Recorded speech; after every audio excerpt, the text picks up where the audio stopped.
कहते हैं अगर इरादे नेक हो और मेहनत सच्ची हो तो एक मामूली गांव का लड़का भी सत्ता की सबसे ऊंची कुर्सी तक पहुंच सकता है।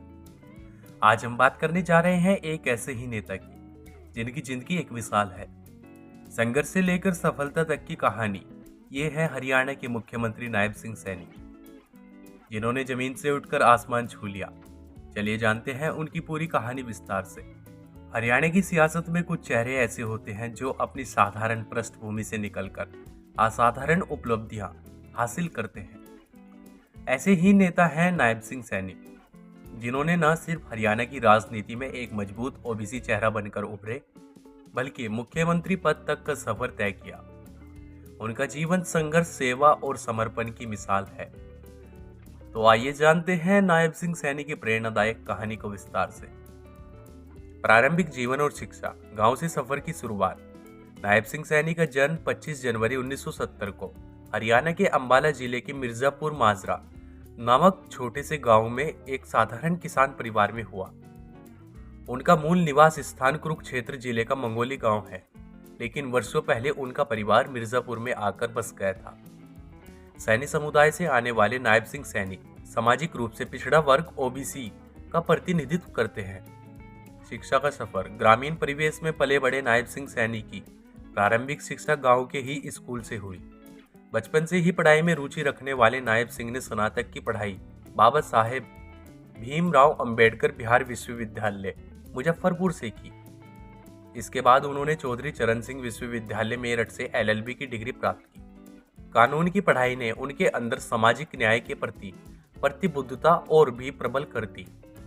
राजनीति में पहला कदम और संघर्ष। भाजपा से जुड़ाव।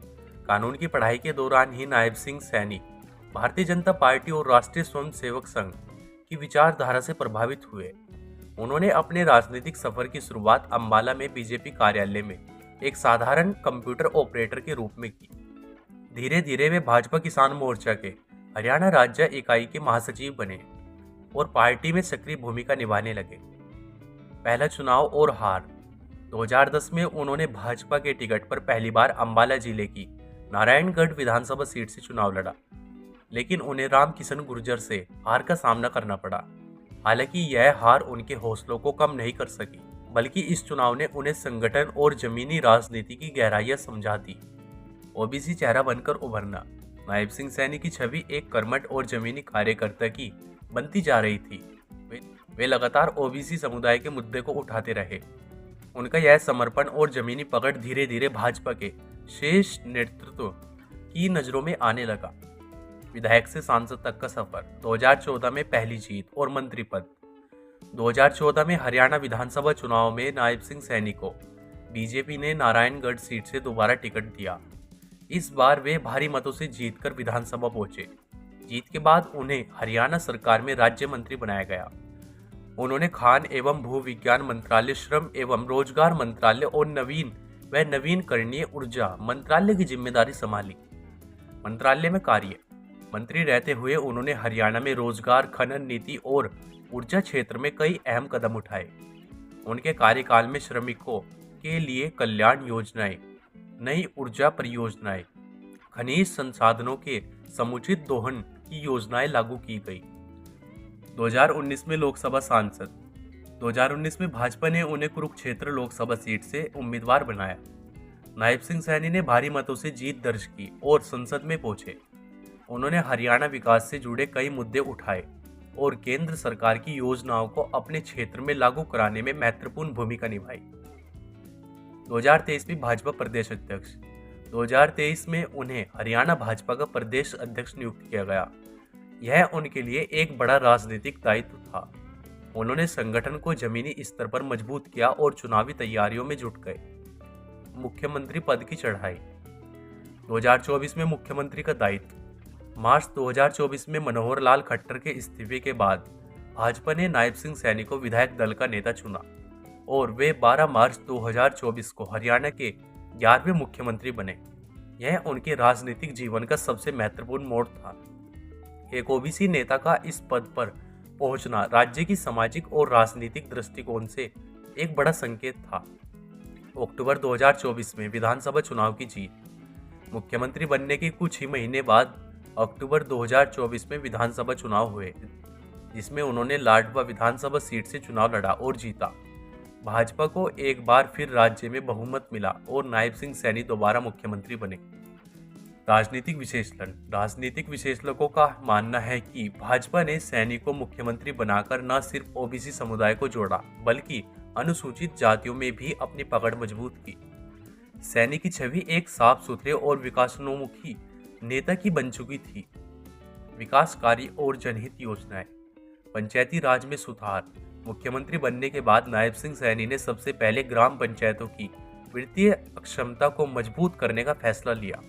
उन्होंने पंचायतों की खर्च सीमा को 5 लाख से बढ़ाकर 21 लाख कर दिया। इससे पंचायतों को विकास कार्यों के लिए ई-ट्रेडिंग के बिना भी योजनाएं लागू करने की सुविधा मिली। बिजली बिल में राहत, उन्होंने राज्य में न्यूनतम बिजली शुल्क को खत्म कर दिया और प्रधानमंत्री सूर्य घर मुफ्त बिजली योजना के तहत गरीब परिवारों को मुफ्त सोलर प्लांट लगाने की सुविधा दी। केंद्र से मिलने वाले 60,000 के अनुदान के साथ राज्य सरकार ने 50,000 की अतिरिक्त सहायता दी। इससे गरीब परिवारों को बिना किसी वित्तीय बोझ के सोलर संयंत्र मिल सका। आवास योजनाएं, जुलाई 2024 में राज्य सरकार ने 2 बड़ी आवास योजना शुरू की। एक शहरी गरीबों के लिए मुख्यमंत्री शहरी आवास योजना और दूसरी ग्रामीण गरीबों के लिए।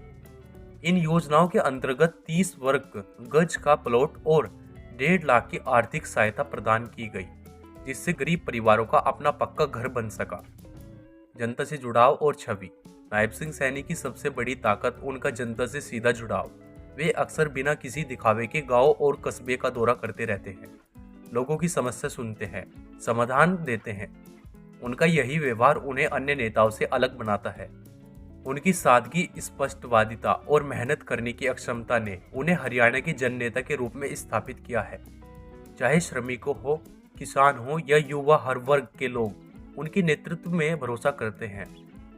निष्कर्ष, नायब सिंह सैनी की कहानी हमें यह सिखाती है कि अगर इरादे मजबूत हो तो कोई भी मंजिल दूर नहीं। एक छोटे से गांव का एक साधारण युवक कैसे हरियाणा जैसे राज्य का मुख्यमंत्री बनता है, यह उनकी दूरदृष्टि, परिश्रम और ईमानदारी का परिणाम है। आज वे हरियाणा में विकास, सामाजिक समरसता और सुशासन के प्रतीक बन चुके हैं। आने वाले वर्षों में उनसे और भी नई योजनाएं और नीतियां देखने को मिलेंगी, जो राज्य को प्रगति के पथ पर अग्रसर करेंगी।